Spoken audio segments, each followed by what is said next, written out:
आप जानते हैं कल एक और घटना हुई है पालघर में, महाराष्ट्र के पालघर में 3 लोगों की मॉब लिंचिंग कर दी गई इस शक पर कि ये लोग बच्चा चोरी करने आए थे या चोरी करने आए थे। संबित पात्रा, जी हां, यहां पर वो लिबरल्स को गाली दे रहे हैं और खुल्लम खुल्ला कोशिश कर रहे हैं इसका सांप्रदायिकरण करने की।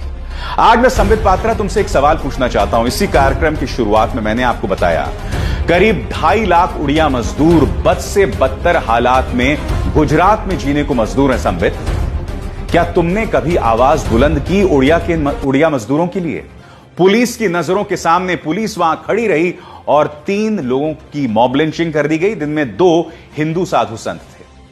अब भारतीय जनता पार्टी इसको कॉमनलाइज करने में लगी हुई है, इसका सांप्रदायिकरण करने में लगी हुई है उड़ीसा के इन मजदूरों के लिए, क्योंकि तुमने तो चुनाव लड़ा था। यह बात अलग है कि जनता ने तुम्हें बाहर का रास्ता दिखा दिया था, वो बात अलग है। मगर जब तुम कोरोना संकट का जब हम सामना कर रहे हैं और समाज में दंगे फैलाने वाला काम करने वाले बयानात दे रहे हो तुम, तो क्या तुमने उड़ीसा के इन मजदूरों के लिए आवाज उठाई? और संबित, अगर तुमने आवाज नहीं उठाई तो आज मैं तुम्हें मौका दे रहा हूं, मेरी बात ना सुन के मगर उनकी आवाज सुन के तो आज आवाज उठाओ।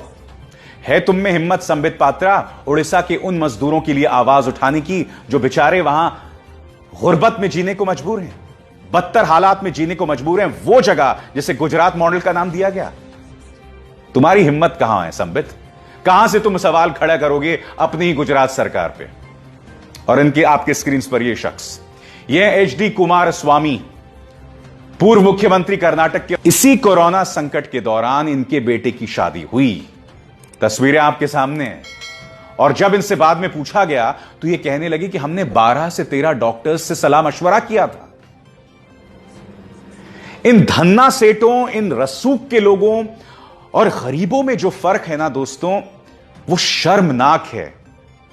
मैं आपसे बार बार कह रहा हूं और फिर दोहराऊंगा, हर संकट जब भी इस देश के सामने आया है ना, तो हम हमेशा अपने मुकाम से ऊपर उठकर हमने अपने चरित्र का परिचय दिया है, हमने हमेशा एक शानदार मिसाल दी है। मगर यह कोरोना संकट है जिसने हम सबको एक्सपोज कर दिया है, हमारे अंदर के बदनुमा चेहरे को एक्सपोज कर दिया है। हमारे रसूख वाले लोग, जैसे कि मैंने आपको बताया, चाहे वो नीतीश कुमार हो, चाहे एचडी कुमारस्वामी हो, चाहे संबित पात्रा जैसे लोग हों, या तुमने गुजरात सरकार की जो मिसालें मैंने तुम्हें बताई अभी अभी, ये मिसालें आपके सामने। और दूसरी तरफ गरीब, उसकी हालत बद से बदतर, उसके बारे में कोई नहीं सोच रहा है।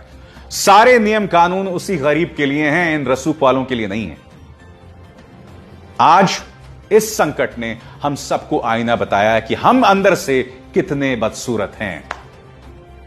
मैं जानता हूं, यह बात मैं बार बार आपसे कहता हूं, मगर क्या करूं, हम में से कई लोग इतने बेशर्म हैं कि अब भी इस मुद्दे के सांप्रदायिकरण करने का कोई मौका नहीं छोड़ते। और जानते हैं, ये कोई जाहिल लोग नहीं है, ये आपके और मेरे जैसे पढ़े लिखे लोग हैं, मध्यम वर्गीय परिवारों में बसने वाले प्रिविलेज्ड लोग। ये इस मुद्दे में हिंदू मुस्लिम करने का बहाना ढूंढ